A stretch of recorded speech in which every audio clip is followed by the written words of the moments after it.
एक तरफ जहां हमारे युवाओं की चलते चलते दिल का दौरा पड़ने से मौत हो रही है, कोई अपने चैम्बर में खत्म हो रहा है, कोई स्कूल में खत्म हो रहा है, कोई शादी विवाह में डांस करते करते खत्म हो जा रहा है, वहीं दूसरी तरफ सुप्रीम कोर्ट लगातार पतंजलि को फटकार लगा रही है। रामदेव जी को और आचार्य बालकृष्ण जी को सुप्रीम कोर्ट ने बुला बुला के फटकार लगा रही है। इसमें सुप्रीम कोर्ट का कोई दोष नहीं है, दोष है इस घटिया कानून का जो 1954 में नेहरू जी ने बनाया था। मैं माननीय प्रधानमंत्री से निवेदन करता हूं, तुरंत इस घटिया कानून को खत्म करें, नेहरू जी के द्वारा बनाए गए कानून को। यह भारत की चिकित्सा व्यवस्था को खत्म करने के लिए ही बनाया गया था और भारत में एक यूनिफॉर्म हेल्थ केयर कोड लागू करें, एक समान चिकित्सा संहिता लागू करें, एक भारतीय चिकित्सा संहिता लागू करें। मैं माननीय प्रधानमंत्री से निवेदन करता हूं कि 10वीं तक देश के सभी स्कूलों में योग विज्ञान, आहार विज्ञान, मनोविज्ञान इसको पढ़ाना अनिवार्य करें। प्राइमरी के सभी स्कूलों में एक योग मित्र नियुक्त करने के लिए पॉलिसी बनाएं। जैसे शिक्षा मित्र नियुक्त होते हैं, बैंक मित्र नियुक्त होते हैं, वैसे ही अब समय आ गया है कि प्रत्येक स्कूल में प्राइमरी में ही एक योग मित्र नियुक्त किया जाए जो सभी बच्चों को यह सिखाए क्या कैसे भोजन करना है, कब भोजन करना है, क्या भोजन करना है, क्या नहीं करना है, कब कब खाना है, कब सोना है, कब उठना है, पूरी लाइफ स्टाइल वो बच्चों को ट्रेनिंग दे। योग मित्र देश के सभी स्कूल में नियुक्त करने से बहुत बड़ा फायदा ही होगा, हमारा चिकित्सा का बजट कम हो जाएगा। Prevention is better than cure. ये जो हमारी योग चिकित्सा है, आयुर्वेद चिकित्सा है, हमारी आहार चिकित्सा है, हमारी जो प्राकृतिक चिकित्सा है, ये प्रिवेंशन पे काम करती है, जबकि जो विदेशी चिकित्सा है जिसको आप एलोपैथ कहते हैं वो क्योर पे काम करती है। मतलब बीमारी हो गई, आपने दवा खाया, बीमारी ठीक। कभी जो विदेशी चिकित्सा है उसमें यह नहीं बताया जाता कि आपको क्या खाना है, क्या नहीं खाना है, कैसे जीवन जीना है, कैसे रहना है, सेंसेस को कैसे कंट्रोल करना है, इंद्रियों को कैसे कंट्रोल करना है, मन पे कैसे कंट्रोल करना है। आदि बीमारियों का मूल कारण तो मन होता है।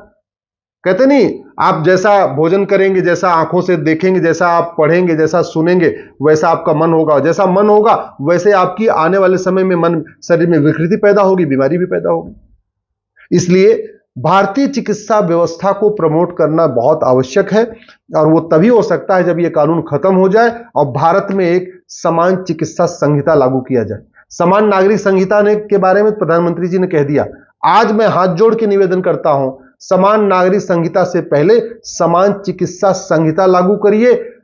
अमीर भी बीमारियों से परेशान है, गरीब भी परेशान है, मिडिल क्लास भी परेशान है, लोअर क्लास भी परेशान है, सब लोग बीमारियों से परेशान हैं और जो लाखों करोड़ का बजट जा रहा है इस बीमारियों के ऊपर वो जा ही रहा है। वो तो स्वाभाविक सी बात है, सरकार का भी पैसा खर्च हो रहा है, व्यक्तियों अपना जो निजी जीवन में जो लोग हैं उनका भी पैसा खर्च हो रहा है। समाधान यही है, समान चिकित्सा संहिता। मैं माननीय प्रधानमंत्री से निवेदन करता हूं, ये जो मेडिकल कोर्स चल रहा है इसको तत्काल रिव्यू करें। पहली बात तो 5 साल के मेडिकल कोर्स की जरूरत ही नहीं है। ये 5 साल का कोर्स केवल और केवल फीस वसूलने के लिए बनाया गया, क्योंकि जितना लंबा ड्यूरेशन होगा, जितना लंबा कोर्स होगा, उतनी ज्यादा फीस आएगी। फीस तो सेमेस्टर के हिसाब से होती है, फीस तो ईयरली होती है। 4 साल का कोर्स होगा तो फीस कम होगी, 5 साल का कोर्स होगा तो ज्यादा होगी। अंत में सबने मिलकर क्या कर दिया, मेडिकल के कोर्स को 5 साल का बना रखा है। दूसरी बात, फर्स्ट ईयर सबके लिए कॉमन होना चाहिए। मेरी पीआईएल भी चल रही है कोर्ट में, सरकार को नोटिस भी हुआ है, लेकिन जो मिनिस्ट्री ऑफ आयुष और मिनिस्ट्री ऑफ हेल्थ से ठीक से जवाब नहीं आ रहा है। मैं माननीय प्रधानमंत्री से निवेदन करता हूं, फर्स्ट ईयर में केवल और केवल भारतीय चिकित्सा के बारे में पढ़ाइए। फर्स्ट ईयर में मेडिकल के कोर्स में केवल महर्षि धन्वंतरी को पढ़ाइए, महर्षि चरक को पढ़ाइए, महर्षि सुश्रुत को पढ़ाइए, महर्षि वाग्भट को पढ़ाइए, महर्षि सारंगधर को पढ़ाइए, महर्षि माधवकर को पढ़ाइए, महर्षि भावप्रकाश को पढ़ाइए।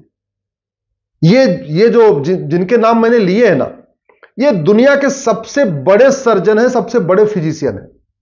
चरक संहिता इतनी शानदार है, लेकिन हमारे यहां मेडिकल कोर्स में पढ़ाई नहीं जाती। महर्षि पतंजलि ने क्या शानदार बातें बताई हैं, लेकिन योग सूत्र में पढ़ाया नहीं जाता। तो सबसे आवश्यक यह हो गया है कि मेडिकल, वो चाहे उसको एलोपैथी में जाना हो, चाहे होम्योपैथी में जाना है, चाहे नेचुरोपैथी में जाना, चाहे आयुर्वेद में जाना, जो कोई भी डॉक्टर बनना हो, फर्स्ट ईयर कॉमन होना चाहिए। जैसे लॉ में फर्स्ट ईयर सबका कॉमन होता है, एमबीबीएस में फर्स्ट ईयर, अपना एमबीए में फर्स्ट ईयर सबका कॉमन होता है, वैसे ही मेडिकल के कोर्स में फर्स्ट ईयर कॉमन होना चाहिए और केवल भारतीय चिकित्सा, योग चिकित्सा, आहार चिकित्सा, इसके बारे में ही पढ़ाना चाहिए। मैं माननीय प्रधानमंत्री से निवेदन करता हूं, अगर भारतीय चिकित्सा का प्रचार प्रसार करना है तो सबसे पहले जो नेताओं के नाम पे हॉस्पिटल बने हैं ना, इनको बदलिए। हमारे देश में इतने महान चिकित्सक हुए, उनके नाम पे हॉस्पिटल नहीं है, उनके नाम पे सड़कें नहीं है, उनके नाम पे कुछ है ही नहीं है, उनको लोग जानते ही नहीं है।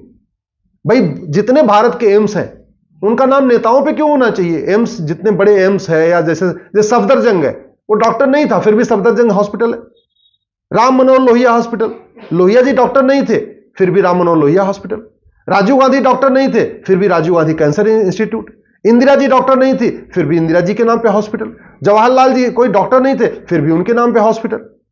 और कितने दुख की बात है कि दुनिया के जो सर्वश्रेष्ठ डॉक्टर हमारे पास थे, उनके नाम पे कोई हॉस्पिटल नहीं है, उनके नाम पे कोई मेडिकल कॉलेज नहीं है। न महर्षि धन्वंतरी के नाम पे कोई हॉस्पिटल मेडिकल कॉलेज, न महर्षि चरक के नाम पे हॉस्पिटल मेडिकल कॉलेज, न महर्षि सुश्रुत के नाम पे हॉस्पिटल मेडिकल कॉलेज, न महर्षि सारंगधर के नाम पे हॉस्पिटल मेडिकल कॉलेज, न महर्षि माधवकर के नाम पे हॉस्पिटल मेडिकल कॉलेज, न महर्षि वाग्भट के नाम पे हॉस्पिटल मेडिकल कॉलेज, न महर्षि भावप्रकाश के नाम पे मेडिकल हॉस्पिटल कॉलेज, न महर्षि पतंजलि के नाम पे मेडिकल हॉस्पिटल कॉलेज।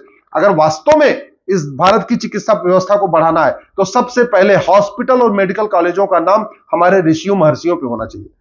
महर्षि अंगिरा, महर्षि याज्ञवल्क, महर्षि अक्षपाद, महर्षि रैक, महर्षि अगस्त, महर्षि लोमस, महर्षि अग्निवेश, महर्षि वशिष्ठ, महर्षि अजातशत्रु, महर्षि वात्सायन, महर्षि अत्रि, महर्षि वामदेव, महर्षि अष्टावक्र, महर्षि वाल्मीकि, महर्षि आत्रेय, महर्षि विश्रवा, महर्षि कण्व, महर्षि विश्वामित्र, महर्षि कपिल, महर्षि व्यास, महर्षि कश्यप, महर्षि वैशंपायन, महर्षि कात्यायन, महर्षि सर्वभंग, महर्षि कृपाचार्य, महर्षि सुखदेव, महर्षि गर्ग, महर्षि सत्यकाम, महर्षि गोभिला, महर्षि जाबाल, महर्षि गौड़पाद, महर्षि सुतीर्थ, महर्षि च्यवन, महर्षि सुमंत, महर्षि जमदग्नि, महर्षि जैमिनी, महर्षि मरीच, महर्षि दत्तात्रेय, महर्षि अंगिरस, महर्षि दधीच, महर्षि पुलह, महर्षि देवल, महर्षि क्रतु, महर्षि धौम्य, महर्षि सुनक, महर्षि कड़ाद, महर्षि पराशर, महर्षि भास्कराचार्य, महर्षि पुलस, महर्षि चरक, महर्षि भारद्वाज, महर्षि करदम, महर्षि भरूच, महर्षि भृगु, महर्षि गौतम, महर्षि बौद्धायन, महर्षि मैत्रायण।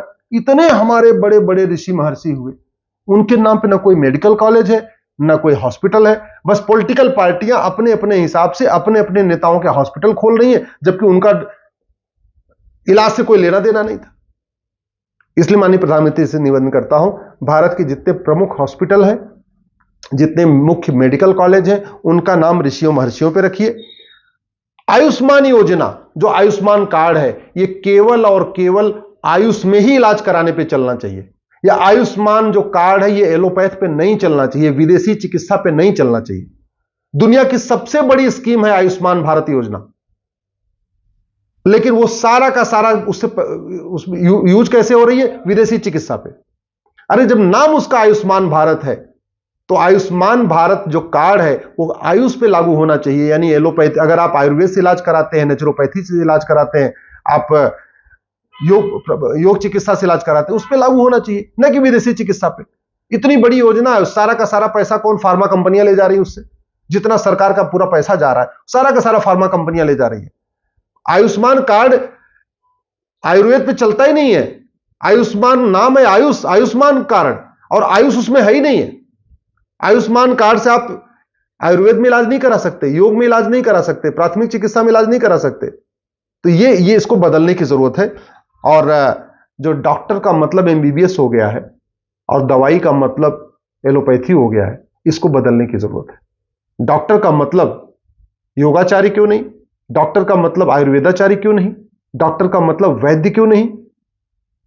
भारत के सभी हॉस्पिटल में 50% डॉक्टर नेचुरोपैथी के होने चाहिए, योगाचार्य होने चाहिए, आयुर्वेद के होने चाहिए। हां, ऑपरेशन करने के लिए चाहिए हमें, ठीक है, एमबीबीएस एमएस सर्जन चाहिए, तो ठीक है, वो ऑपरेशन करते रहेंगे।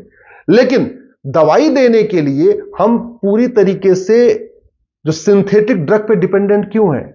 हमारे पास दुनिया की सबसे बेहतरीन आयुर्वेदिक दवाइयां हैं, हमारे पास रिसर्च सेंटर है, तो हमें सिंथेटिक ड्रग को प्रमोट करने की बजाय नेचुरल जो हमारी चिकित्सा व्यवस्था उसको प्रमोट करना चाहिए।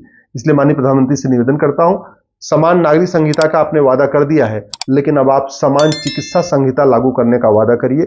भारतीय चिकित्सा संहिता बनाइए, उससे इतनी सारी जो इतनी मौतें हो रही हैं, चलते चलते मौत हो रही, इतनी बीमारियां होती जा रही हैं, हर परिवार में लोग बीमारी से परेशान है, उस बीमारी का एक ही समाधान है, भारतीय चिकित्सा संहिता।